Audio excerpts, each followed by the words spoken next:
ओम शांति। आज दूसरे दिन के सत्र में भी आप सभी का दिल से स्वागत है। तो कल हमने जाना कि राजयोग मेडिटेशन का बेनिफिट्स क्या है, राजयोग सीखने से हमें क्या फायदा मिलने वाला है। अभी ये सब फायदा लेने के लिए हमें राजयोग सीखना पड़ेगा, तो आज से हम राजयोग सीखेंगे।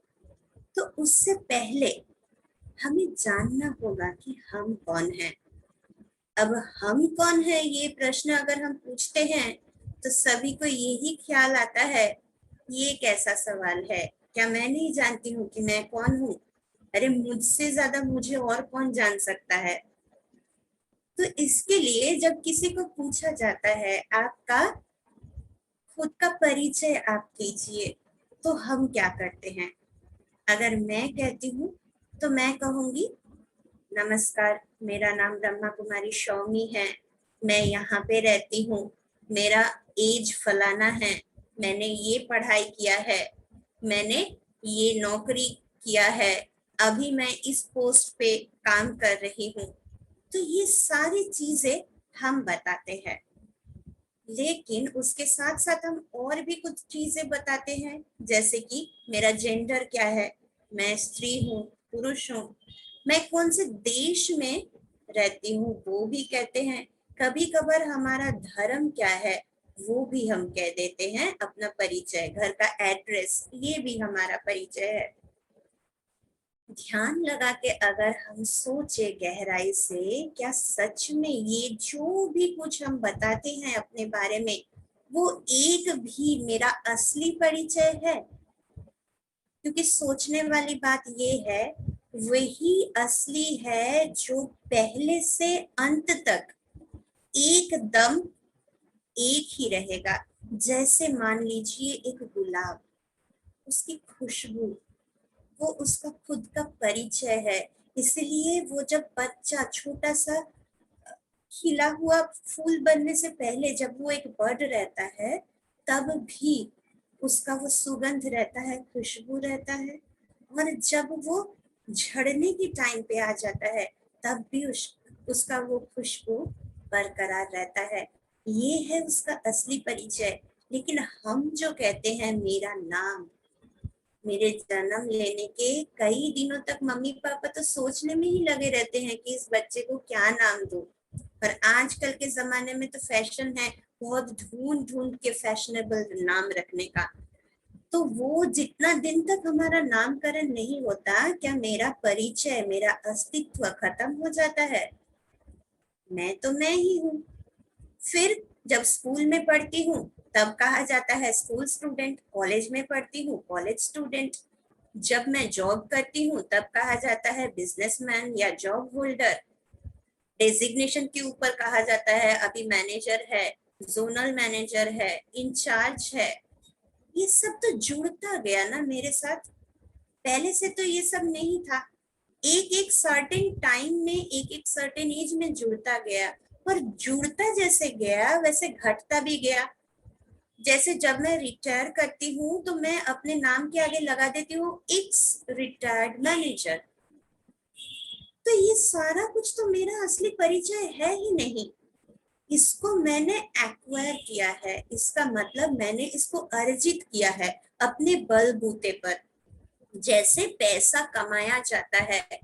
इसीलिए हम ये भी कहते हैं नाम, शोहरत, ये सब भी कमाया जाता है, सम्मान ये भी कमाया जाता है, लोगों का प्यार ये भी कमाया जाता है।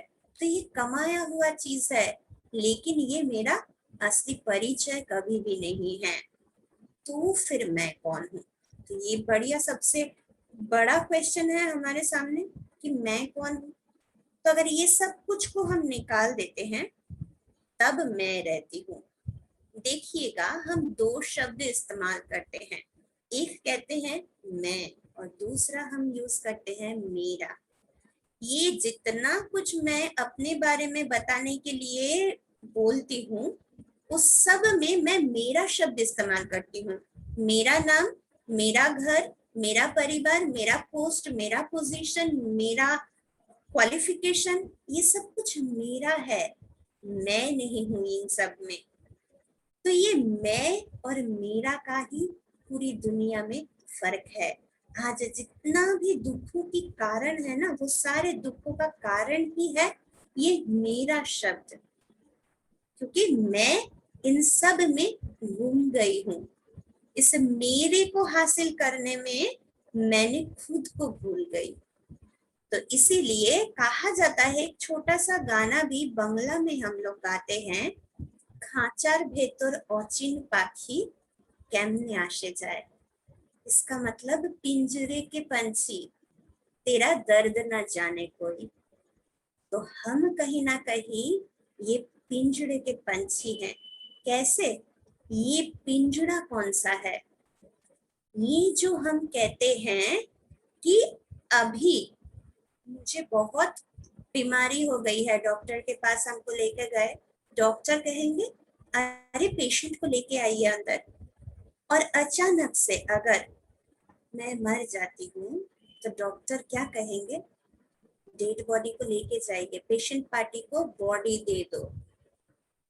थी मैं, जो भी था शरीर में वो सब कुछ रहा, लेकिन मैं पेशेंट से डेड बॉडी बन गई। तो ये वो खांचा यानी पिंजरा है। ये पिंजरा किस चीज से बनता है?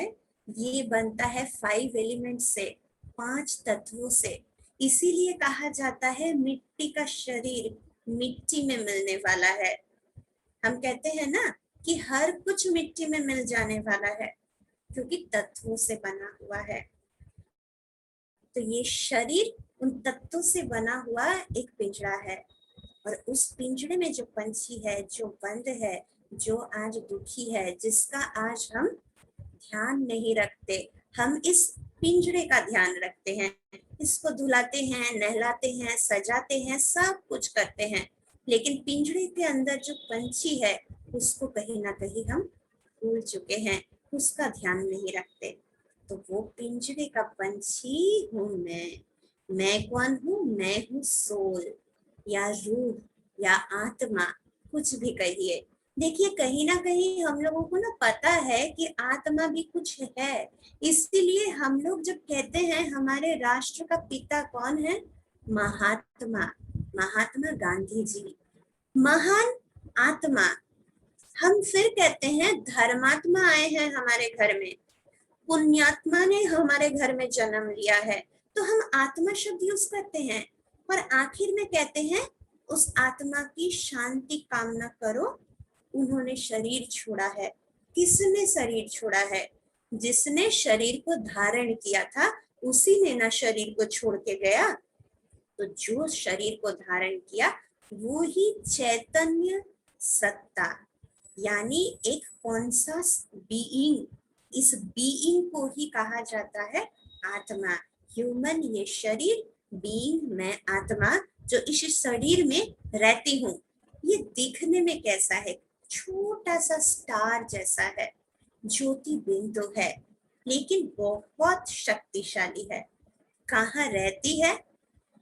यहाँ से, यहाँ से और यहाँ से अगर हम एक लाइन खींचे तो वो लाइन जहां पे जाके मिलने वाली है उस जगह में मैं आत्मा रहती हूँ।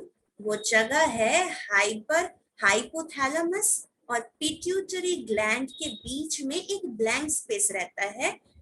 जो भी डॉक्टर है, मनोविद है, वो कहते हैं वो जगह ही इमोशंस पैदा होने की जगह है। तो वहां पे मैं आत्मा रह के सारा काम करती हूँ, इस शरीर को चलाती हूँ।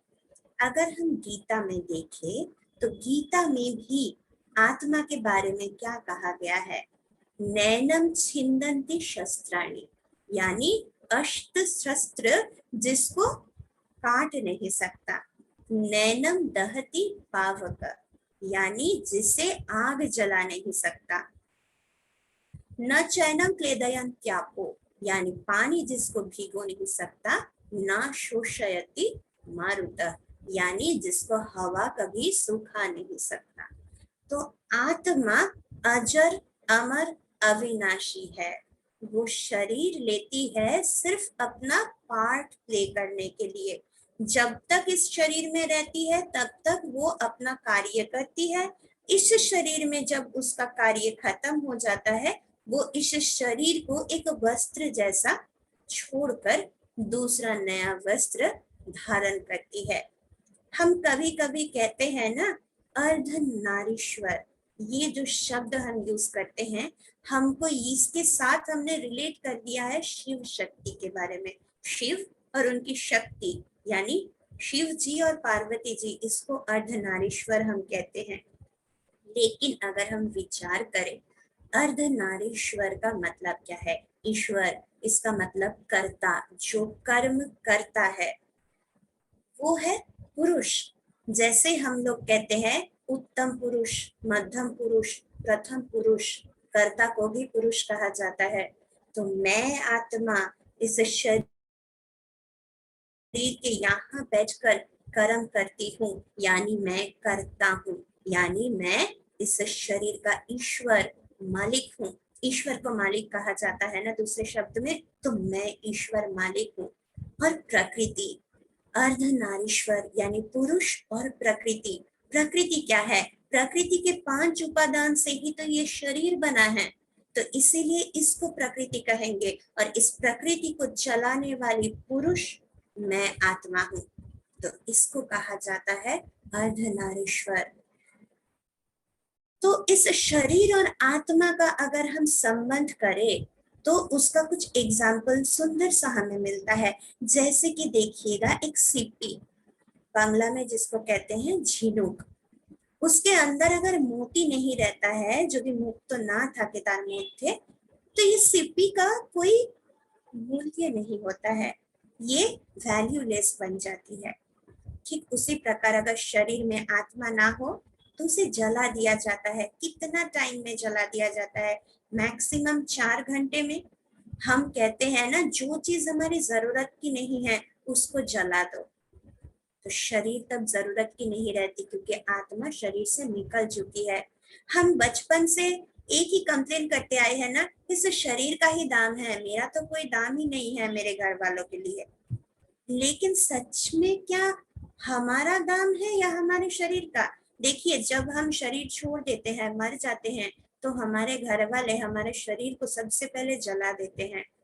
शरीर का अगर वैल्यू देते तो जिंदगी भर तो उसी शरीर को अपने पास रख देते, लेकिन वो हमें जलाने के बाद पूरे साल भर हमारे तस्वीर के सामने कितने श्रद्धा से, कितने भक्ति से हमें कितना कुछ देते हैं। तो किसका वैल्यू वो रखते हैं? आत्मा का ही वैल्यू रखते हैं। इसके बाद अगर हम एक गाड़ी देखें, तो गाड़ी कितनी भी महंगी क्यों ना हो, गाड़ी में अगर चलाने वाले ड्राइवर ना हो तो गाड़ी चल नहीं सकती। ठीक आत्मा भी यहाँ बैठ के काम करती है। अभी देखिए, जब गाड़ी हम चलाते हैं, कहाँ पे ड्राइवर बैठता है? ड्राइवर जहाँ बैठता है उसके आसपास ही चलाने का जो भी कुछ इक्विपमेंट्स, वो उनके आसपास होता है। जैसे कि स्टीयरिंग व्हील हो गया, ब्रेक हो गया, क्लच हो गया, सब कुछ उनके हाथ के आसपास होता है। तो हम भी इस शरीर द्वारा जो भी कार्य करते हैं, उसमें सेंस ऑर्गन से ही हम कार्य करते हैं। तो वो सारे सेंस ऑर्गन देखिए, सिर्फ इस मुखड़े के अंदर ही पूरा रहता है। कान, आंख, नाक, मुंह, जीव, सब कुछ यहाँ है। तो इसीलिए चलाने के लिए आत्मा भी इन सब के आसपास यहाँ पे बैठ के ही चलाती है हमें। इसीलिए हम अगर देखते हैं तो हमारे शरीर का हर एक अंग आज रिप्लेस होता है, इम्प्लांटेशन होता है उसका। लेकिन कभी आपने इस जगह का ओपन सर्जरी होते हुए देखा? हाँ, कभी अगर यहाँ पे कुछ कट जाए, ज्यादा गहरा हो जाए, तो हम स्टीच लगाते हैं, लेकिन इसका ओपन या फिर इसका ट्रांसप्लांट कभी नहीं होता है। कभी कभी हम सोचते हैं आत्मा पेट में रहती है या फिर आत्मा दिल में रहती है। जब ओपन हार्ट सर्जरी में या फिर हार्ट ट्रांसप्लांट में हार्ट निकाला जाता है, तो उस व्यक्ति का भी मर जाना तो तय है, अगर उनके हार्ट में ही आत्मा रहती होगी। लेकिन आत्मा शरीर नहीं छोड़ती है उस ऑपरेशन के दौरान, क्योंकि आत्मा तो यहाँ पे बैठी हुई है। इसीलिए जब ब्रेन सर्जरी होता है, तब भी ब्रेन निकाल के दूसरा अगर किसी का ब्रेन लगाया जाता है, तब भी इंसान शरीर नहीं, मतलब उनका देहांत नहीं होता है, इसका यही कारण है। तीसरा है घर के और घर के ओनर का अगर हम कंपैरिजन करें, तो ये शरीर मेरा घर है और मैं आत्मा इस घर में रहती हूँ, मैं आत्मा इस घर का मालिक हूँ। फिर अगर दिए के साथ हम इसका तुलना करें, तो मिट्टी का दिया एक कंटेनर होता है, उसमें जलता है लौ। कभी कभार हम कोई शरीर छोड़ने से कहते हैं ना, दीप बुझ गया, लौ बुझ गई, तो इसका मतलब भी ये है। तो ये लौ, ये शिखा मैं आत्मा हूँ जो ज्योति है, और ये शरीर मिट्टी का वो बर्तन यानी मिट्टी का वो दिया। अब इसको रथ और रथी के साथ भी हम कंपेयर कर सकते हैं। ये रथ है, इसको चलाने वाली मैं रथी हूँ, और इसीलिए कहा जाता है रथ के बिना जब ये शरीर रहता है और रथी शरीर से निकल जाता है तो ये अर्थी बन जाती है। तो अर्थी का मतलब यही है, रथी के बिना रथ। तो ये एक हमारा एक शरीर, इसको एक राज्य भी कह सकते हैं। इस राज्य का प्रजा कौन है? सारे हमारे इंद्रिय, और मैं राजा इन इंद्रियों से काम कराती हूँ, मेरे कर्मचारियों से काम कराती हूँ। ये एक मोबाइल जैसा भी है। मोबाइल में अगर सिम कार्ड ना हो तो किसी के साथ हम कनेक्ट कर सकते हैं, किसी के साथ बातचीत कर सकते हैं? नहीं। अगर यहाँ से ये सिम कार्ड भी निकल जाए तो हम किसी से कम्युनिकेट नहीं कर सकते।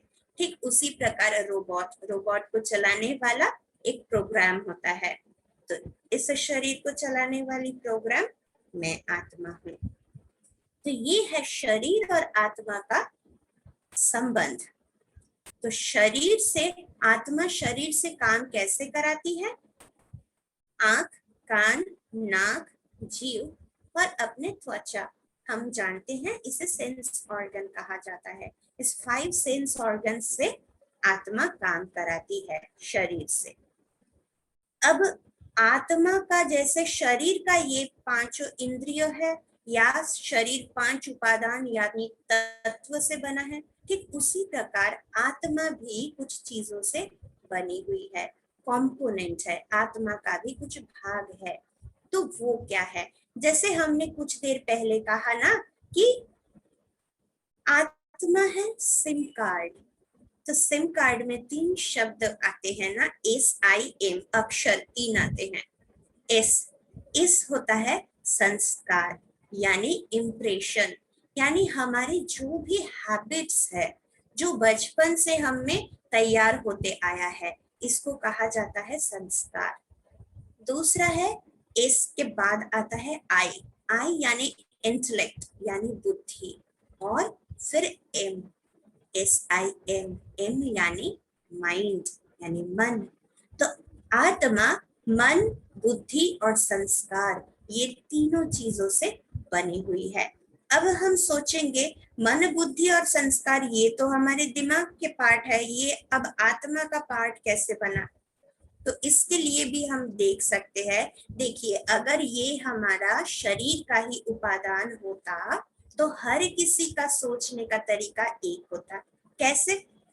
जैसे कि ब्लड प्रेशर नॉर्मल क्या है, इसका एक रेंज हर व्यक्ति के लिए सेम है। अब अगर वो स्वस्थ ना हो तभी उसमें थोड़ा सा फर्क होता है, लेकिन बाकी आम सभी के लिए 180 बाई 120 बाई 85 या 80, हम इसको नॉर्मल बीपी मानते हैं। जब हम देखते हैं कि फास्टिंग में शुगर की लेवल कितना होना चाहिए, हमको पता है 70 से 100 तक ये नॉर्मल है। हर किसी का जो पल्स रेट होता है वो 80, 70 to 80, ये पल्स रेट नॉर्मल है। इसका मतलब हर किसी का एक नॉर्मल दिया हुआ है, अगर वो बीमार ना हो तो ब्रेन के अंदर ही अगर इंटेलेक्ट और माइंड है, तो इसका मतलब हर नॉर्मल व्यक्ति जो स्वस्थ है, सबके सोच विचार सेम होना चाहिए, सबके इमोशंस भी सेम होना चाहिए। एक ही घटना के लिए हर कोई अलग अलग रिएक्ट क्यों करता है? क्योंकि ये आत्मा के अंदर है, शरीर के अंदर नहीं है। आत्मा यूनिक है। शरीर सबका एक जैसा ही होता है, 2 आंख, 2 कान, 2 नाक, बीपी, शुगर, प्रेशर, जो भी मिनरल्स हमारे शरीर में है, बायोलॉजी जो कहता है वो हर व्यक्ति के लिए सेम होता है। फर्क कहाँ होता है? आत्मा में फर्क होती है। तो आत्मा में जो मन है, वो मन का कार्य क्या है? कल हमने सुना था थोड़ा सा कि मन का कार्य है सोचना, विचार करना, यही उसका काम है। इसको हम कह सकते हैं कि ये एक फैक्ट्री है। इसीलिए हम कहते हैं ना, मन एक कारखाना है। मन को अगर बिजी नहीं रखो तो कारखाना में गलत चीजें पैदा होगी। तो इसीलिए मन को हमेशा बिजी रखो। लेकिन इस शब्द को, इस अर्थ को हम गलत तरीके से ले लिया है। मन को बिजी कैसे रखना है? अच्छी चीजों में, अच्छे सोच में बिजी रखना है। और हमने मन को कहाँ कहाँ लगा दिया है आज? अपने जरूरत के सोच के बदले हम दूसरों के बारे में ज्यादा ध्यान रखते हैं। आज एक व्हाट्सएप या फेसबुक में एक भी स्टेटस अपडेट हम देख ले तो उससे हमारे कितने संकट चलते हैं। मान लीजिए मेरा ही कोई दोस्त पढ़ाई में एकदम अच्छा नहीं था, मेरे साथ ही उसको नौकरी लगा, लेकिन नौकरी में अचानक से उसको बहुत ज्यादा हायर पोजीशन मिल गया, मुझे नहीं मिला। क्या दिन भर मेरे दिमाग में चलेगा? क्या किया उसने? उसमें तो कोई क्वालिटी ही नहीं थी। जरूर पीछे से किसी का ये लिया होगा या फिर किसी को दिया होगा। तो ये जो कुछ भी हमारे मन में चलता रहा, ये कोई भी पॉजिटिव थिंकिंग है? मन को हमने बिजी किया, किसमें बिजी किया? तो हमारे ज्यादातर सोच, 80 से 90% सोच हमारी नेगेटिव चलती है, जो हमारे जरूरत का नहीं है। तो हम हर मिनट में 15 से 25 थॉट क्रिएट करते हैं। 15 से 25, सोचिए, एक मिनट में। तो दिन भर कितना थॉट हम क्रिएट करते हैं? लगभग 40,000। ये आम व्यक्ति के लिए है जो बहुत कूल है, एकदम शांत दिमाग वाले हैं। जब भी टेंशन, डिप्रेशन आता है, ये रेंज बढ़ता जाता है। एक मिनट में 50, 60, 70, 80 बढ़ता ही जाता है। पहले हम कहते थे टेंशन, उसके बाद नया शब्द आया स्ट्रेस, उसके बाद कुछ ही सालों में आ गया डिप्रेशन। अभी डिप्रेशन भी नहीं, अभी मेंटल पेशेंट हो गए हैं सब, उस लेवल पे आ गए हैं। हर घर में अगर आप देखिएगा, एक ना एक व्यक्ति मेंटल पेशेंट है, जो हमको पता नहीं पड़ता है। क्योंकि डिप्रेशन 2 तरह का होता है, जिसमें हम खुद स्वीकार करते हैं, समझते हैं कि मैं डिप्रेशन में हूँ, और दूसरा होता है जिसमें डिनायल होता है, मतलब वो व्यक्ति स्वीकार नहीं करता है कि मैं पीड़ित हूँ। अगर उसे कोई मदद करने की कोशिश करेगा भी तो भी वो डिनाई कर देगा कि नहीं, आप गलत हो, मुझे किसी की मदद की जरूरत नहीं है। तो इस सब के पीछे एक ही कारण है, मन को हमने दूसरी जगह पे लगा दिया जहां पे मुझे लगाना नहीं चाहिए था। और अब ये आदत बन चुका है, जिस आदत से मैं छूट नहीं सकती हूँ। तो हमारे ये फैक्ट्री में भी 4 तरीके का प्रोडक्ट तैयार होता है: positive thinking, negative thinking, waste thinking and necessary thinking. Necessary thinking मतलब आप दिन भर में जो भी काम करने जा रहे हो, या फिर आज आपको कहीं पे जाना है, क्या सामान लेके जाना है, कैसे काम को करना है, ये सब के बारे में अगर आप सोच कर रहे हैं तो ये नेसेसरी थॉट है। फिर होता है वेस्ट थॉट, मतलब जिससे आपका कोई मतलब नहीं है। ये थॉट बेसिकली होता है आपके पास्ट का थॉट, पुराना जो बीत चुका है आपके साथ, उसी को आप दोहरा रहे हैं, बार बार दोहरा रहे हैं। मान लीजिए आपको दर्द एक बार लगा था, चोट आपको पैर में एक बार ही लगा था, मोच आई थी, लेकिन आप बार बार उसे दोहरा रहे हैं अपने दिमाग में, मुझे कितना जोर से लगा था, मुझे कितना जोर से लगा था। हर बार वो दुख को आप दोबारा से जी रहे हैं। इसका मतलब यही है, खुला घाव को अगर आप कुरेदते रहेंगे तो वो घाव कभी नहीं भरेगा। उसका ट्रीटमेंट चाहिए, उसे हील होने देना चाहिए, लेकिन हम हील होने नहीं देते हैं, उसे कुरेदते रहते हैं। तो इसके लिए कहा जाता है फॉरगेट एंड फॉरगिव, या तो आप भूल जाओ या तो आप माफ कर दो। क्योंकि अगर मैं मान लीजिए ये ग्लास को अभी पकड़ के रखती हूँ, 1 मिनट 2 मिनट ठीक है, अगर कोई कहे मुझे 1 घंटा ठीक है, अगर कोई कहे मुझे आपको 1 करोड़ रुपया देंगे, आपको 1 महीना इसको पकड़ के रखना है, कर पाएंगे हम? 1 करोड़ के लोग से भी क्या कर पाएंगे? पॉसिबल है पकड़े रहना? कुछ देर बाद क्या होगा, मेरा हाथ सुन्न हो जाएगा, मैं महसूस नहीं कर पाऊंगी मेरे हाथ को।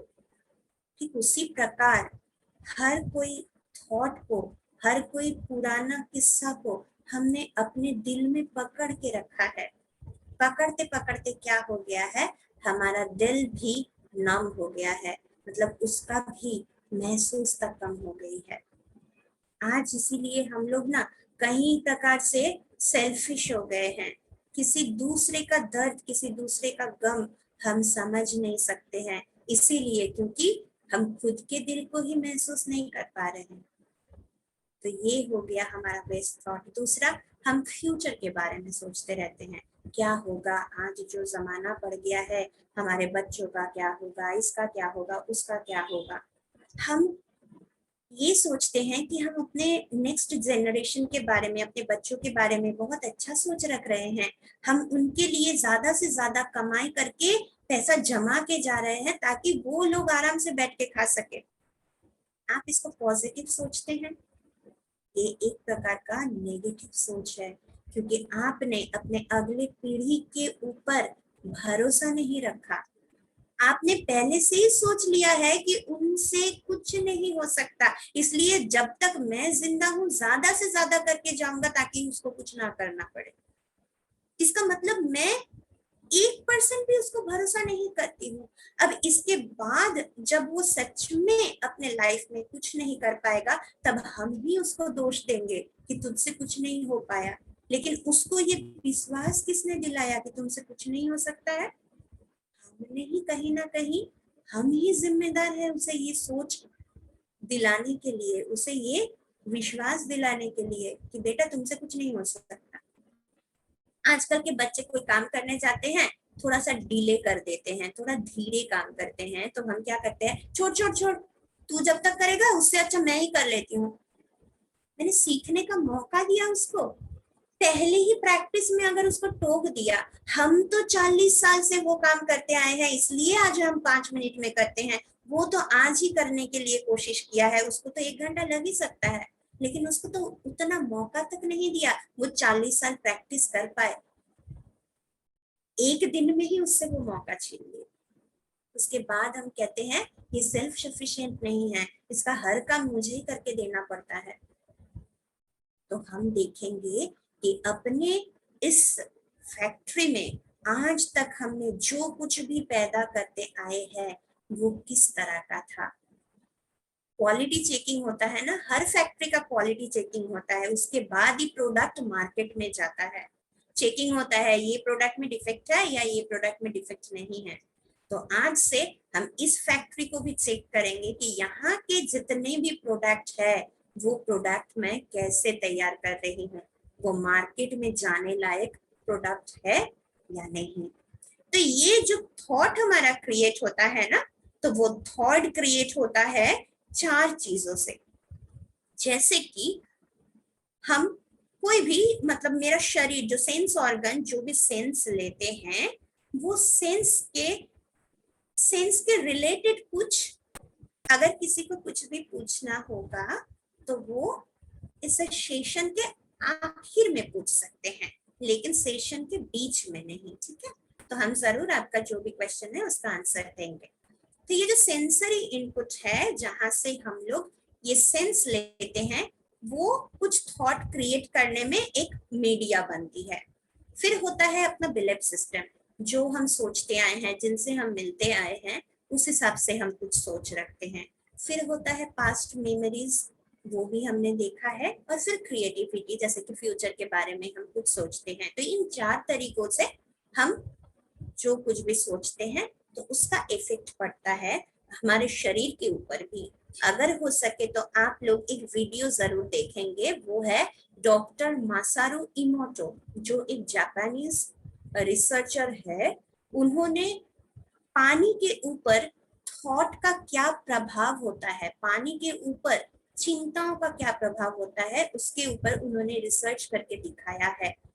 तो हम भी सोचेंगे कि नेगेटिव थिंकिंग करने से उन्होंने दिखाया है कि एक चावल भरे जार में अगर पानी रख के उसको 1 महीने तक रख देते हैं और उसके ऊपर अलग अलग शब्द लगा के रखते हैं, एक में लगाया गया प्यार, एक में लगाया गया नफरत, एक में लगाया गया कैंसर, और तीनों को ही रख दिया गया 1 महीने के लिए। 1 महीने के बाद देखा गया जिसमें प्यार लिखा हुआ था उसमें हल्का हल्का गुलाबी रंग का एक जर्म्स तो होगा ही, लेकिन उसका जो जर्म्स है वो गुलाबी रंग का होता है। जिसमें नफरत लिखा गया है वो डार्क ग्रीन या फिर ब्लैक जैसा है, और जिसमें कैंसर लिखा गया है वो पूरा ही काला पड़ गया है। तो ये सोच, मतलब उस जार को देख के हर कोई तो कुछ सोचा होगा। प्यार शब्द देख के उस जार के सामने जब कोई खड़ा होगा व्यक्ति, तो उसको प्यार की अनुभूति आएगी मन में। कैसे कैसे उसने जीवन में प्यार को समझा है, उस हिसाब से वो थॉट क्रिएट करेगा। उसका इफेक्ट उस चावल और पानी के अंदर गया। नफरत, वैसा ही थॉट। तो इसी कारण बोला जाता है जो हम सोचते हैं उसका इफेक्ट हमारे शरीर पे ऊपर होता है। और पानी भी, पानी का भी मेमोरी होता है, यानी पानी भी हमारा जो भी सोच है उसको समेट के रखता है। तो हमारा शरीर 70 से 80 भाग पानी से बना हुआ है, और सुबह से लेकर रात तक हम अपने बारे में कितने गलत सोचते हैं। मेरा भाग्य खराब है, मेरे नसीब में ये हुआ है, कहीं मुझे ये बीमारी ना हो जाए, आज तो दुनिया में सबको हो रहा है, कहीं मेरे घर वाले ना शरीर छोड़ दे। तो ये जो दिन भर हम कर रहे हैं, तो उसका इफेक्ट, मेरे ही सोच का इफेक्ट मेरे शरीर पे क्या तैयार करेगा। तो आज इसी की वजह से हम इतना बीमारी के शिकार है। तो ये हो गया हमारा दिमाग का, यानी हमारे मन का काम। फिर होता है मन, कई प्रकार के हम तो जानते ही है, कॉन्सियस होता है, सबकॉन्सियस होता है, अनकॉन्सियस होता है। तो सबकॉन्सियस माइंड हो गया हमारा हार्ड डिस्क, मतलब यहाँ से जो भी हम अंदर डालना चाहते हैं जिंदगी भर के लिए, वो हमारा सबकॉन्सियस माइंड में चला जाता है। जो भी हम सपना देखते हैं वो भी यहाँ से उठाया हुआ पिक्चर्स, इमेजेस, जिसे हम लगता है कि मैंने तो इसके बारे में सोचा भी नहीं था, लेकिन सपने में ऐसा कैसे देखा। क्योंकि हमारा दिमाग क्या कैप्चर कर रहा है, कब कैप्चर कर रहा है हमको पता ही नहीं पड़ता है। और दिन में हम लोग कितना कुछ देखते हैं टीवी में, घर में प्रॉब्लम चल रहा है, सास बहू का झगड़ा चल रहा है, ये इसको मार रहा है, वो उसका खून कर रहा है। तो ये सब कुछ अपने मन के अंदर जाता रहता है ना। तो इसके लिए आज हमारे जीवन में इतना डर, इतना इनसिक्योरिटी, इतना सब कुछ आ गया है। तो इसीलिए सबकॉन्शियस और कॉन्शियस माइंड का एक ब्रिज होता है। तो वो ब्रिज का कैसे ओपन होता है, जब सुबह हम नींद से उठते हैं तब, और रात को जब सोने जाते हैं तब। तो इन दोनों टाइम में हमको देखना है कि यहाँ पे हम क्या प्रोडक्ट तैयार कर रहे हैं, तो ही वो हमारे सबकॉन्शियस माइंड तक जाएगा। इसीलिए कहा जाता है सुबह उठकर पढ़ो बच्चे, ताकि तुमको अच्छे से पढ़ाई याद रहे। तो इसीलिए हम भी सुबह उठ के मोबाइल से दूर रहेंगे, न्यूज़पेपर, न्यूज चैनल से दूर रहेंगे, रात को भी सोने से पहले इन सब चीजों से दूर रहेंगे। कोशिश करेंगे उस परमात्मा की शुक्रिया अदा करने की कि आज इतने कठिन परिस्थितियों में भी हम यहाँ निश्चिंत होकर घर में बैठ के भगवान का ये जो बताया हुआ रास्ता है इस पर चल सकते हैं, आज का ये प्रोग्राम अटेंड कर पा रहे हैं अच्छे से, चैन से, इसके लिए शुक्रिया अदा करेंगे। तो सबकॉन्शियस माइंड में कितनी शक्ति होती है ये दिखाया जाता है कि जब हम पहले पहले कोई चीज सीखते हैं तो उसके लिए हमें कितना ध्यान देना पड़ता है। जैसे कि ये बहन गाड़ी चलाना जब सीख रहे हैं तो कितना डर रही है, लेकिन जब वो सीख जाती है तो वो सबकॉन्शियस माइंड में बैठ जाता है, तब तो वो पीछे देखते हुए भी गाड़ी आसानी से चला सकती है। क्योंकि उसी प्रकार अगर एक हाथी को बचपन में कोई खूंटे से बांध दिया जाता है तो वो उसको तोड़ के निकल नहीं पाती है। अब वो जब बहुत बड़ी हो जाती है तब भी उसको ये पता नहीं होता है कि उसमें कितनी शक्ति आ गई है, क्योंकि बचपन से ही उसके दिमाग में ये पक्का होके बैठ गया है कि इसको तोड़ के मैं नहीं जा सकती, मुझ में इतनी शक्ति इतनी ताकत नहीं है। तो हम भी किसी ना किसी तरीके से खुद के दिमाग को, दिलों को कमजोर बना चुके हैं, लेकिन हम कमजोर नहीं है। परमात्मा यही कहते हैं कि आप कमजोर नहीं हो, आप शक्तिशाली आत्मा हो। तो अभी ये तो मन का कार्य था, अब बुद्धि का कार्य क्या है? बुद्धि क्या करता है? देखता है, सोच विचार करता है, परख करता है, निर्णय लेता है, उसमें डिफरेंशिएट करता है। जो भी लॉजिकल कार्य होता है और डिसीजन लेने की कार्य होता है वो हमारा ब्रेन करता है। इसीलिए कहा जाता है ब्रेन हमारा जज है और हमारा मन है वकील। वकील हमेशा दो होते हैं ना, एक पक्ष में बोलने वाले, एक विपक्ष में बोलने वाले। कभी कभी हमारे मन में भी आशंकाएं होती है तो हम कहते हैं ना, मन सुमति कुमति, मतलब एक ही विषय पे कभी वो गलत बोल रहा है, कभी वो सही बोल रहा है। तो बुद्धि को सोच समझ के विचार करना पड़ता है कि उसको कौन से राह पे चलना है। अब अगर जो सही है, जो वकील सही है, उसके तरफ अगर बुद्धि राय देता है तो आपका जो भी डिसीजन होता है वो न्यायपूर्ण होता है। लेकिन अगर गलत डिसीजन दे देता है हमारी बुद्धि कि चलो ये कोई बात नहीं, एक बार कर लिया, गलती से हो गया, कोई बात नहीं, छोड़ो, जाने दो, तो गलत दिशा में उन्होंने डिसीजन दे दिया, तो कौन विजयी हो गया? जो गलत था वो विजयी हो गया। तो इसके ऊपर बेस करके ही धीरे धीरे हमारा जीवन परिवर्तित होता जाता है, हमारा हैबिट ग्रो करता है। तो यहाँ पे दिखाया जा रहा है कि घोड़ा और घोड़े को चलाने वाला जो व्यक्ति, तो ये मन हमारा घोड़ा है, क्योंकि मन के अंदर बहुत सारी शक्ति है, लेकिन वो शक्ति को वो किस दिशा में चलाएगा वो घोड़े को थोड़ी ना पता होता है। घोड़ा तो ऐसे ही भागता रहता है, लेकिन जब उस घोड़े को लगाम लगाकर जो चलाने वाले होते हैं उस लगाम को खींचते हैं, तब घोड़े का पूरा, जिसको हॉर्स पावर भी हम कहते हैं, उसको पूरा कार्य में लगा सकते हैं। पॉजिटिव तरीके से लगा सकते हैं या नेगेटिव तरीके से लगाएंगे वो तो चलाने वाले के ऊपर डिपेंड करता है, यानी बुद्धि के ऊपर डिपेंड करता है कि आप मन की शक्ति को किस दिशा में यूज करेंगे। अब ये मन और बुद्धि दोनों एक साथ मिलके जो काम करते रहे और बुद्धि जो डिसीजन देता रहा जिंदगी भर, उसी से मेरी आदत बनती गई। और वो आदत जब गहरा होता गया तो वो एक छाप छोड़ता गया। जैसे कि देखिएगा, हम कागज पेन में जब लिखते हैं, हल्का सा लिखते हैं तो उतना ज्यादा गहरा दाग नहीं पड़ता है, लेकिन उसी के ऊपर बार बार बार बार बार बार अगर हम लिखते रहते हैं तो आखिर में क्या होता है, पन्ने में इतना ज्यादा गहरा दाग हो जाता है कि कभी कभी पन्ना फट भी जाता है। तो इसको इम्प्रेशन कहते हैं कि इम्प्रेशन आपका कितना गहरा है कि मिटाने से भी नहीं मिट सकता।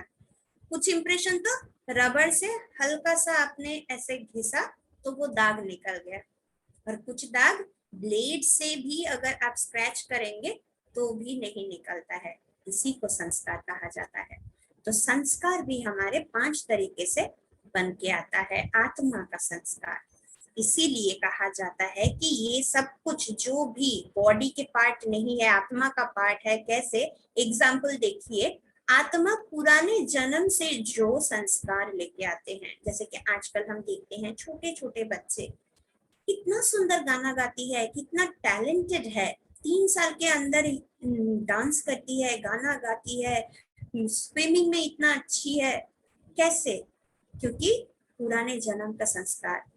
छोटी सी बच्ची पूरा गीता, कुरान, बाइबल सब कुछ रट के बोल देती है। कैसे? हम गूगल बॉय, कौटिल्य, एक छोटा सा बच्चा 6 साल का, अब तो थोड़ा सा बड़ा भी हो चुका है, उसको कुछ भी पूछिए तो वो सब कुछ बता देता है। गूगल बॉय कहा जाता है उसको। 6 साल में इतना नॉलेज गेन करना किसी के लिए पॉसिबल है? तो ये होता है पास्ट लाइफ, वो पास्ट लाइफ का संस्कार लेके यहाँ पे आया है। उसके बाद होता है पेरेंटल, यानी मम्मी पापा से हम जो सीखते हैं। कहा जाता है एक बच्चा सीखना शुरू करता है जब वो माँ के कोख में रहता है, तब से। इसीलिए कहा जाता है अभिमन्यु को चक्रव्यूह में जाने के लिए पता पड़ा था क्योंकि उसकी मम्मी तब सुन रही थी, लेकिन जब बाहर निकलने का जो भी प्लान उसके बताया गया उस समय उसकी मम्मी सो गई, तो उसको भी वो सुनाई नहीं पड़ा। तो तब से हमारा संस्कार बनना चालू होता है।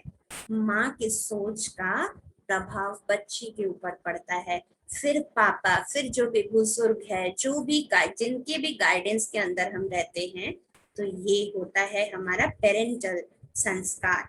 तीसरा होता है कंपेनियन, मैं किसके साथ मिल रही हूँ। बचपन से देखिएगा हम कहते हैं संग दोष। संग दोष मतलब आप किसके साथ मिल रहे हो वो आपको देख के करना चाहिए, क्योंकि उसी से आपकी आदत बिगड़ने का सबसे ज्यादा चांसेस होता है। इसीलिए देखा जाता है युवावस्था तक पहुंचते पहुंचते सबसे पहले जो किशोर होता है, किशोर किशोरी होते हैं, जो टीनेजर्स होते हैं, उनको ही सबसे पहले हम कहते हैं कि इनके संग से तुम बचो, उनके संग से तुम बचो, क्योंकि जितनी भी बुरी आदतें बनना चालू होता है उसी एज से चालू होता है। क्योंकि अभी अभी वो इतना दिन तक घर के बाउंड्री के अंदर था, घर वालों के साथ ही था, अभी अभी वो बाहर की दुनिया देखना चालू किया है, नया नया चीज सीखना चालू किया है, उसको इंटरेस्ट ज्यादा लग रहा है, इसलिए धीरे धीरे घर वाले से छुपाना चालू करता है। और हम भी क्या करते हैं, आज तक बताते हैं तू मेरा दोस्त है, तू मेरा दोस्त है, सब कुछ आके हमको बताना जरूर। हाँ, ऐसे बच्चे को हम कहते हैं, बच्चा भी समझता है हाँ सच्ची में मेरी मम्मी पापा मेरा दोस्त है। एक दिन आके उसने कहा पता है आज ना मैं दोस्तों के साथ मिलके उसके घर में जाके स्कूल बंक करके एक मूवी देख के आया। बस इतनी गुस्सा मम्मी की और इतना गुस्सा पापा किया कि उसी को उसी दिन समझ में आ गया कि दोस्त दोस्त ही होता है, मम्मी पापा ही होता है। इसीलिए मम्मी पापा को कभी कुछ नहीं बताना, वो दोस्त नहीं बन सकते। उसी दिन से वो सब कुछ छुपाना चालू कर देगा। फिर हम कहते हैं क्या कि ये बच्चा कैसे बिगड़ गया, देखो पहले तो सब कुछ आके बताता मुझको, अब तो कुछ नहीं बताता है, सब कुछ अपने पास ही छुपा के रखता है। मैंने तो उसको बोला कि बेटा आप छुपाओ। तो ऐसे हमारा संग दोस्त से बनता है। तो संग दोस्त का एक बहुत सुंदर सा कहानी है कि एक बार एक व्यक्ति बहुत बड़ा पेंटर था, तो उसको लगा कि मैं इस प्रकृति का जो सौंदर्य है, इंसान के अंदर का जो ये प्यार है, इसको अगर मुझे उभारना है तो मैं एक काम करता हूँ, मैं देवी देवता या फिर श्री कृष्ण का एक तस्वीर बनाता हूँ, लेकिन वो बनाऊंगा कोई बच्चे को देखकर, जो रियल बच्चा है उसको देखकर। तो वो जाते हैं, जाते जाते खेत में एक छोटा सा नन्हा सा बच्चा उनके नजर में आता है, तो वो उस बच्चे को कहता है कि बेटा मैं तुम्हें कृष्ण के रूप में एक पेंटिंग में उतारना चाहता हूँ, क्या तुम्हारा परमिशन है। तो वो बच्चा कहता है जी हाँ जरूर, कोई बात नहीं। तो उसने वो पेंटिंग बनाया। तो बहुत साल बीत गया, फिर उस व्यक्ति को लगा कि मैंने तो अच्छा ही दिखाया लोगों को, लेकिन इंसान के अंदर जो हैवानियत है उसको भी तो दिखाना चाहिए। लेकिन वो सोच में पड़ गया कि हैवानियत, ऐसे हैवान जैसा इंसान मुझे कहाँ मिलेगा। तो उसके संकल्प में चला कि हाँ जेल में जाकर देखते हैं, क्योंकि वहां पे तो काफी अपराधी होते हैं, तो उनमें तो कुछ ना कुछ हैवानियत होती है, इसीलिए तो वो इतना पाप कार्य करते हैं। तो वो जेल में गया। जेल में जाके एक कैदी को देख के उसको लगा कि ये काफी डरावना है, उसी का पेंटिंग बनाते हैं चलो। तो वो उस व्यक्ति से पूछता है कि क्या मैं आपका पेंटिंग बना सकता हूँ, क्योंकि आपको देख के बहुत डरावना लगता है और इंसान का डरावना चीज ही मतलब तस्वीर ही मैं सबको दिखाना चाहता हूँ। तो वो व्यक्ति ने हाँ कहा। फिर हाँ कहने के बाद वो रोने लगा। तो वो पेंटर उनसे पूछता है कि आप रो क्यों रहे हो। तो वो व्यक्ति पूछता है कुछ साल पहले क्या आपने कोई बच्चे का तस्वीर बनाया था जिसको आपने देवता के रूप में बनाना चाहते थे। तो वो पेंटर ने कहा कि हाँ आपको कैसे मालूम। तो वो बोल रहा है कि जिसमें आपको देवता दिखाई दिया था, आज उसी व्यक्ति में आपको हैवान दिखाई दे रहा है। वही बच्चा बड़ा होकर कोई जुर्म करके आज जेल में है। तो वो पेंटर उसे पूछता है कि तुम तो देवता जैसे ही थे, इतना सुंदर थे, तो तुम ऐसे कैसे जेल में पहुंच गए, क्या तुमने ऐसा गुनाह किया? तो वो कहता है कि दुनिया वाले मुझे गुनाह करते हुए देखा और मुझे जेल में डाल दिया, लेकिन उन्होंने ये नहीं देखा कि सबसे पहला गंदा आदत मुझे कहाँ से लगी, किससे लगी? इसी समाज से, इसी परिवार से मुझे गंदा आदत लगा। और कभी मुझे किसी ने टोका नहीं कि तुमने ये क्यों किया, तुम मत करो ऐसा। सभी देखते गए, जिम्मेदारी किसी ने नहीं लिया। इसीलिए आज ये दुनिया मुझे ऐसा बना दिया, लेकिन फिर भी लोग मुझे ही जिम्मेदार समझते हैं। तो इस तरह से हमारी बुरी आदत सब बनती है। तो खुद को भी बुरी आदतों से बचाना है, और अगर सामने वाले किसी को देखते हैं बुरी आदत में वो जा रहे हैं, तो हमें टोकना चाहिए। हम आज समझते हैं कि दूसरों के मामले में क्या पढ़ना, चलो खुद शांति से हो, शांति से रहो, लेकिन एक इंसान के नाते हमारी भी जिम्मेदारी है, कुछ हमें भी उठाना चाहिए। हम चाहते हैं लोग बदल जाए, लेकिन खुद हम कभी बदलना पसंद नहीं करते। फिर होता है प्रेजेंट में जो कुछ भी हो रहा है उसे देखकर, हम जो पेपर में देखते हैं, जो भी हमारे आसपास होता है उसे देखकर भी तो हमारे दिमाग में कुछ ना कुछ छाप पड़ता है, तो उससे भी हमारी आदत बनती है, संस्कार बनता है। एक बच्चा जब सिगरेट पीना चालू करता है ना, हर बच्चे को पूछा गया कि कब से आप सिगरेट पीना चालू किए, किसे देखकर पीना चालू किए, तो वो अपने दोस्त से पहले ना अपने बाप पापा और अपने चाचा का ही नाम लिया। दोस्त बाद में आते हैं। वो बचपन से देखता आया है अपना पापा अपना चाचा घर में आराम से बैठ के कुछ भी पी रहे हैं नशीली चीजें, तो वो बच्चा तो वो सीखेगा ही। फिर हम दोष देते हैं कि वो गलत संग में पड़ गया है। और लास्ट जो संस्कार है, ये सारे संस्कार तो हमारे साथ जुड़ते जाते हैं, इसको हम परिवर्तन भी कर सकते हैं, चाहे बदल भी सकते हैं, लेकिन जो हमारा नेचुरल ओरिजिनल संस्कार है वो है आत्मा का संस्कार। वो आत्मा का संस्कार क्या है? ये है सुख, शांति, आनंद, प्रेम, पवित्रता, ज्ञान और शक्ति। ये 7 चीज हम बाहर की तरफ ढूंढ रहे हैं, लेकिन है ये अपने अंदर। जैसे मान लीजिए हमारे शरीर में 5 तत्व ही है। जैसे कि कहा जाता है आग, खाना पचाने के लिए कहा जाता है ना, पेट का आग तुम्हारा घट गया है इसलिए तुम्हारा कुछ पच नहीं रहा है। पानी पियो, पानी तुम्हारा कम हो गया है शरीर में इसीलिए। तो सब तत्व हमारे शरीर के अंदर है। जब जिसकी कमी पड़ती है हमें उसको, घाटा को पूरा करने के लिए वो डालना पड़ता है। जब प्यास लगती है हम पानी पीते हैं। अगर हमें कोई कोल्ड ड्रिंक्स दे देता है उस समय पीने के लिए, तो हमारी प्यास बुझती है, वो खाने में कितना ही स्वादिष्ट क्यों ना हो, लेकिन हमें तब पानी ही चाहिए।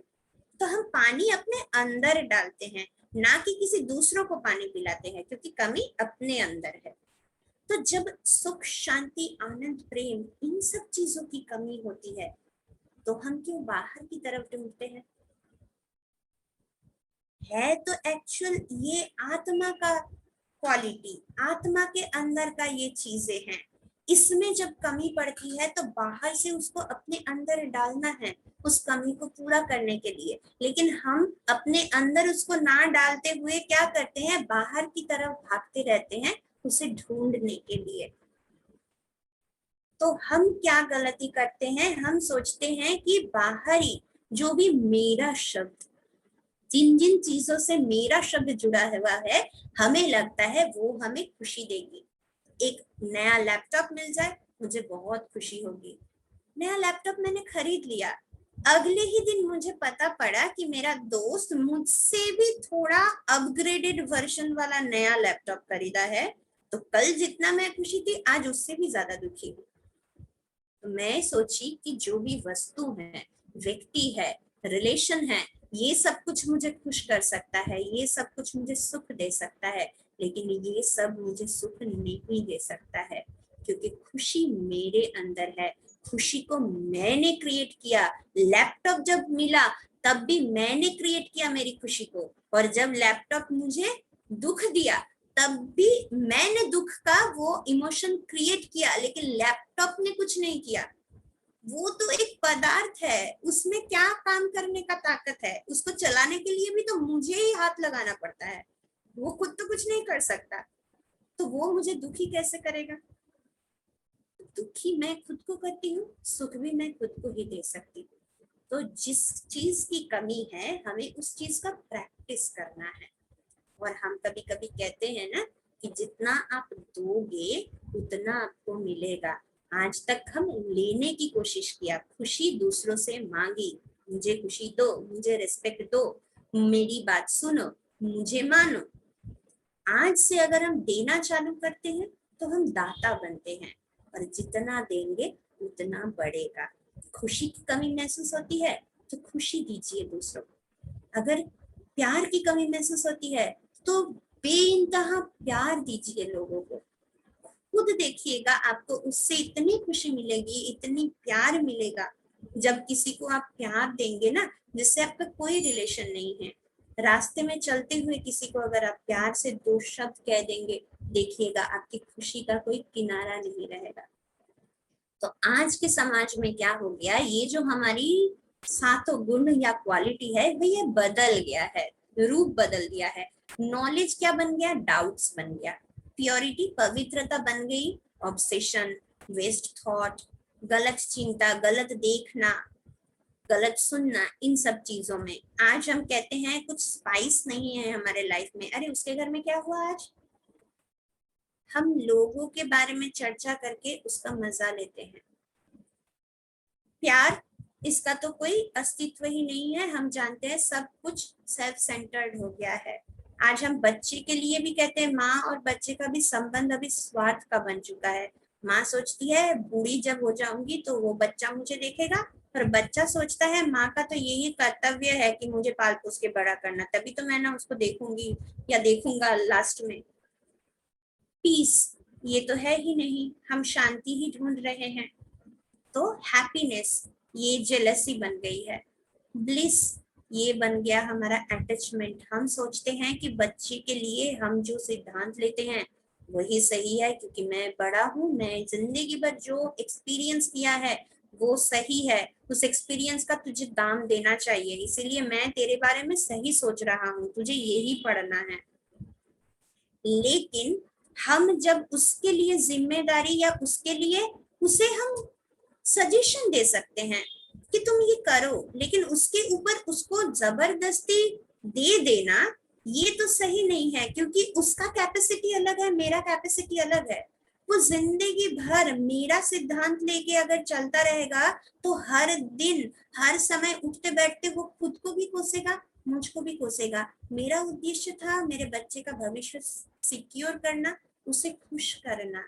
अल्टीमेटली मैंने क्या किया, उसे जिंदगी भर की दुख उसके कंधों पे लाद दिया। तो फायदा कुछ नहीं हुआ ना, सिर्फ उसका ही डिसीजन मैं लेती रहती हूँ। लास्ट में जब वो खुद का डिसीजन नहीं ले पाता है, बहुत ज्यादा टेंशन करता है, तब मैं कहती हूँ इसमें ना एकदम स्पाइनलेस है, खुद कोई सिद्धांत ही नहीं ले पाता है। अरे उसको तो सिद्धांत लेने का मौका ही नहीं दिया कभी, मैं उसके लिए सिद्धांत लेती आई हूँ। तो इसीलिए बच्चों के ऊपर भी विश्वास करना, भरोसा करना, और उसको भी एक बार खड़े होके पास में कहना कि बेटा आप जो कर रहे हो मैं पूरी तरह से आपको सपोर्ट करूंगी, मैं विश्वास करती हूँ कि आप भी मेरा इस भावना का सम्मान रखिएगा। बचपन में एक बार मैं अपना एक्सपीरियंस शेयर करना चाहती हूँ। मेरी मम्मी एक बार जिंदगी में, मैं स्कूल में गलती की थी बोल के मुझे कहा था कि बेटा जब आप गलत काम करोगे तो लोग दिखा के बोलेंगे उस गलत लड़की की माँ जा रही है, और अगर आप सही काम करोगे तो उस व्यक्ति मुझे दिखा के कहेगा उस लड़की की माँ जा रही है। वो मेरी जिंदगी का सबसे बड़ा टर्निंग पॉइंट था, जिसके आगे मुझे कभी पढ़ाई करो, अच्छा बनो, ये करो, जिंदगी में कहना नहीं पड़ा, क्योंकि एक भरोसा का शब्द उन्होंने भरोसा करके मुझे कहा कि तुम पे मैं भरोसा करती हूँ, तुम जो करोगे सही करोगे, लेकिन मेरे इज्जत का भी तुम्हें ध्यान रखना है।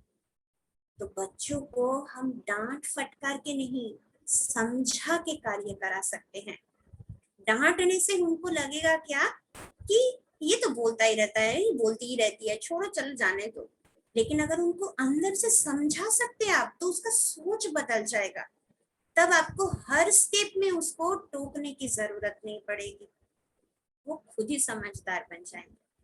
तो शरीर और आत्मा का मतलब, अगर आज तक हम समझते थे कि ये बॉडी कॉन्शियस, मतलब मैं बॉडी मैं हूँ, ये आत्मा का कोई एग्जिस्टेंस हमें पता नहीं था। तो बॉडी कॉन्शियस और सोल कॉन्शियस में डिफरेंस क्या होता है? जब मैं खुद को शरीर समझती हूँ तो कंपेयर आ जाता है, ये ऐसा है वो ऐसा है, उसको इतना जॉब मिला है उसको वो मिला है।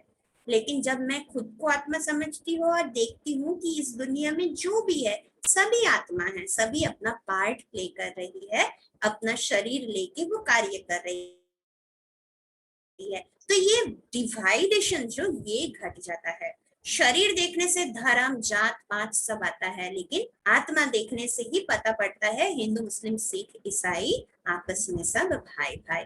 फिर होता है क्या, जब हम शरीर मतलब शरीर समझते हैं तो मुझ में बहुत ज्यादा डिजायर होता है शरीर को सजाने के लिए, शरीर को पालने के लिए, शरीर को देखने के लिए, बहुत कुछ अपने अंदर आस होती है। लेकिन जब आत्मा समझते हैं तब हमको पता पड़ता है कि आत्मा के लिए और इस शरीर को चलाने के लिए एक कपड़ा दो रोटी काफी है, ज्यादा कुछ करने की जरूरत ही नहीं है, शांति से रह सकते हैं। और लास्ट होता है, शरीर समझने से मौत का डर होता है। इंसान सबसे ज्यादा डरता है मौत से। और ये शरीर जब हम नहीं समझते हैं, जब आत्मा समझते हैं खुद को, तब तो हमको पता पड़ता है ना कि हम तो अजर अमर अविनाशी है। तो हमने ये देखा कि हम आत्मा है, तो इसका प्रैक्टिस हम हर कार्य करते कर सकते हैं। जब मैं बोल रही हूँ आपके साथ बात कर रही हूँ, तब मैं समझ सकती हूँ कि मैं यहाँ पे आत्मा बैठ के बात कर रही हूँ, और जो भी हमारे सामने बैठ के यहाँ पे सुन रहे हैं वो भी आत्मा यहाँ पे बैठ के अपने कानों से ये सुन रहे हैं। ऐसे कोई भी कार्य करते हम कर सकते हैं। सोने के टाइम भी हम चिंता कर सकते हैं कि ये जो शरीर है, अब मैं आत्मा इस शरीर को रेस्ट दे रही हूँ, ये अभी सोएगा। ऐसे करके हम कोशिश करेंगे। तो यहाँ पे दिखाया जा रहा है तीन लोक के बारे में। हम जो कहते हैं आत्मा, आत्मा कहाँ रहती है? आत्मा रहती है सोल वर्ल्ड में। तो सबसे पहले दिखाया जा रहा है जो ऊपर वाला लाल रंग का हिस्सा है, ये है सोल वर्ल्ड। यहाँ पे आत्मा रहती है एक बीज के रूप में। फिर वहां से वो धरती में आता है और यहाँ पे आके अपना पार्ट प्ले करता है। पांच तत्वों के संस्पर्श में आके जैसे एक बीज से पौधा निकलता है, ठीक उसी तरीके से आत्मा में भी अपना सारा पार्ट ढूंढा हुआ रहता है जब वो सोल वर्ल्ड में रहता है। लेकिन जब वो इस पृथ्वी में पांच तत्वों के अंदर आता है तो उसमें वो सब कुछ पार्ट जागृत हो जाता है और वो पार्ट प्ले करता है। इसे कहा जाता है साकार लोक, या फिर इसे कहा जाता है टॉकी वर्ल्ड, क्योंकि यहाँ पे शब्द हम यूज करते हैं कम्युनिकेट करने के लिए। दूसरा है सूक्ष्म लोक या फिर सबटिल वर्ल्ड या एंजेलिक वर्ल्ड जिसको हम कहते हैं। तो ये होता है परियों की दुनिया। यहाँ पे हम कहते हैं ये सूक्ष्म है, ये मूवी वर्ल्ड है। यहाँ पे शब्दों का उच्चारण नहीं होता है, कोई आवाज नहीं है, आवाज से परे है, लेकिन यहाँ पे हम इशारों से बात करते हैं, नैनो की भाषा इस्तेमाल करते हैं।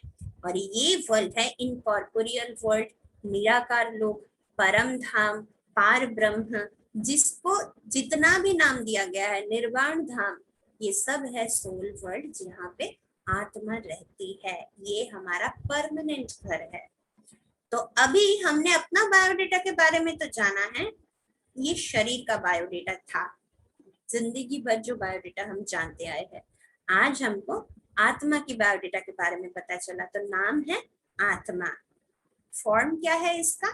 ज्योति बिंदु निराकार। पिता और माता का नाम क्या है वो कल हम जानेंगे। एड्रेस, परमानेंट एड्रेस हमारा है परम धाम, और टेम्पररी एड्रेस है यहाँ। डेट ऑफ बर्थ नहीं है क्योंकि मैं अजर अमर अविनाशी हूँ। मेरा ऑक्यूपेशन क्या है और क्वालिफिकेशन क्या है? मैं नॉलेजफुल हूँ और मेरा काम है इस पृथ्वी में आकर पार्ट प्ले करना। तो आज हमने अपना खुद का परिचय जाना, स्वयं को जाना, स्वयं को जानना बहुत जरूरी है। जब हम खुद को जानेंगे तब ही हम खुद के पिता को भी जान सकते हैं, जिनसे ही हमारा योग यानी कम्युनिकेशन होगा। तो भगवान के पास तक पहुंचने से पहले खुद को जानना जरूरी था। तो अभी हम लोग मेडिटेशन प्रैक्टिस करेंगे। तो सभी रीढ़ की हड्डी सीधा करके बैठेंगे और मैं जो बोलूंगी उसको थोड़ा सा महसूस करने की कोशिश कीजिएगा। ओम शांति। पूरे शरीर को एकदम ढीला छोड़ दीजिए। पूरे शरीर में कहीं पे भी कोई तनाव नहीं, कोई खिंचाव नहीं है। आपका पैर, पैर की उंगलियां सब एकदम रिलैक्स हो रहा है। शरीर का हर एक अंग एकदम रिलैक्स। पैर के घुटने, कमर सब रिलैक्स हो रहा है। धीरे धीरे ऊपर की तरफ बढ़ते हुए अपने पेट का मसल्स रिलैक्स हो रहा है। अपने हाथों की उंगलियां सब रिलैक्स। कंधे को भी एकदम ढीला छोड़ दीजिए। कंधे में कोई सख्ती ना हो। गर्दन भी ढीला। पूरा शरीर एकदम ढीला।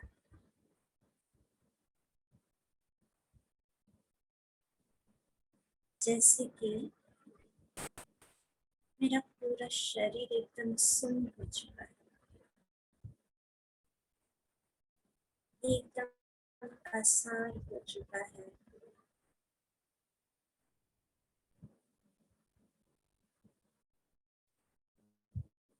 अब अपना पूरा ध्यान अपने दो भ्रुकुटी के बीच पर लाए।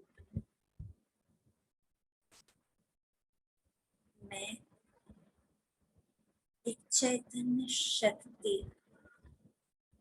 आत्मा हूँ। ये मेरा असली परिचय है।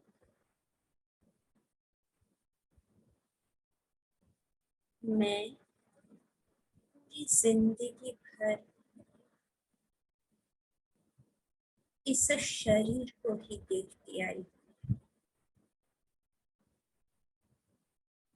इस शरीर को ही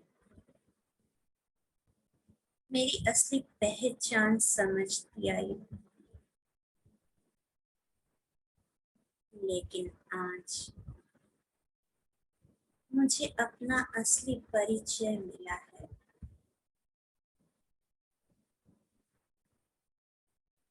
आज मैं खुद अपने आँख के सम्मुख हूँ। मैं आत्मा शक्तिशाली हूँ, लेकिन एक छोटी सी स्टार।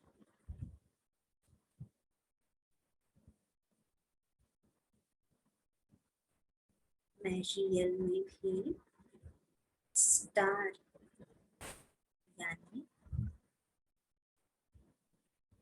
मैं हीरो हूँ। हीरो पार्ट बजाने वाले हूँ। मैं आत्मा इस शरीर को धारण किया है सिर्फ अपना काम करने के लिए। मैं आत्मा इस शरीर को अपने ऑर्डर प्रमाण चलाती हूँ। आज तक मैं इस शरीर के वश थी। शरीर मुझसे जो चाहता कराता रहा,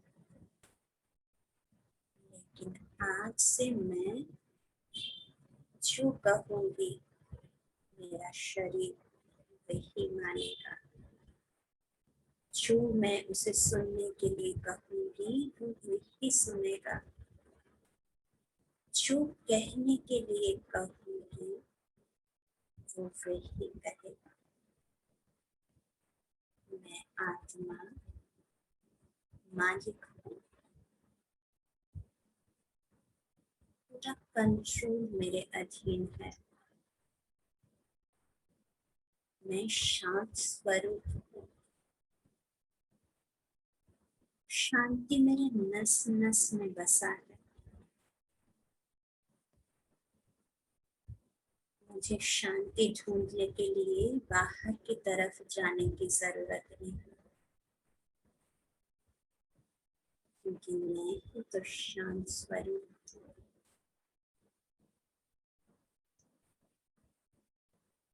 यही सोच के साथ मैं दिन भर कार्य करती रहूंगी कि मैं शांत स्वरूप आत्मा हूँ।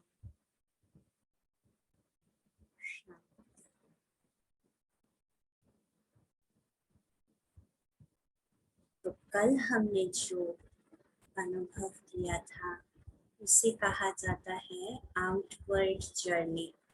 हम बाहर की तरफ गए थे खिड़की के सामने, और आज हमने जो जर्नी किया इसको कहा जाता है इनवर्ड जर्नी, क्योंकि हमने अपने अंदर झांक के देखा कि मैं आत्मा हूँ, इस शरीर का मालिक हूँ, इस शरीर से कार्य कराने वाली हूँ।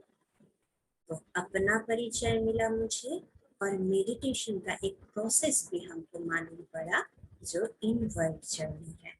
तो इसका प्रैक्टिस हम करेंगे, और कल हमसे आप सबसे हम जरूर मिलेंगे इसी समय, और हम जानेंगे अपने पिता के बारे में, आत्मा का माता पिता, उसके बारे में जानेंगे।